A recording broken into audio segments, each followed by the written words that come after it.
நான் என்ன சொல்றேன், மும்மொழி இருந்தால் என்ன பிரச்சனை? நான் என்ன கேட்கிறேன்னா, மும்மொழியை நீங்கள் கொண்டு வர முடியாது, திணிக்க முடியாது, ஒரு காலம் ஏற்கொள்ள மாட்டோம் எல்லாம் நீங்க சொல்லுங்க.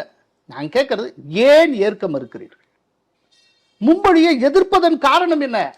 இன்னைக்கு வரைக்கும் ஹிந்தி உள்ள வந்துரும், ஹிந்தி வராதுங்க. ஹிந்தி வராதுங்கிறதுக்கு அவங்க போராட்ட வடிவமே சான்று. இப்ப தமிழ்நாடு முழுக்க கண்டன ஆர்ப்பாட்டம் நடத்தினாங்கல்ல திமுக கூட்டணி, என்ன பேர்ல நடத்தினாங்க? மும்மொழி எதிர்ப்பு கண்டன ஆர்ப்பாட்டம். நான் கேட்கிறேன், ஹிந்தி திணிப்பு எதிர்ப்பு கண்டன ஆர்ப்பாட்டம் ஏங்க நடத்தல? ஹிந்தியை திணிச்சிருவோம் தானே சொல்றீங்க.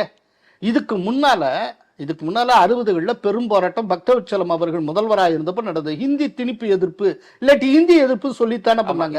அன்னைக்கு மும்மொழின்னு யாராவது பேசிட்டு இருந்தாங்களா? ஹிந்தி திணிப்பை நாங்க எதிர்க்கிறோம் தானே சொன்னாங்க.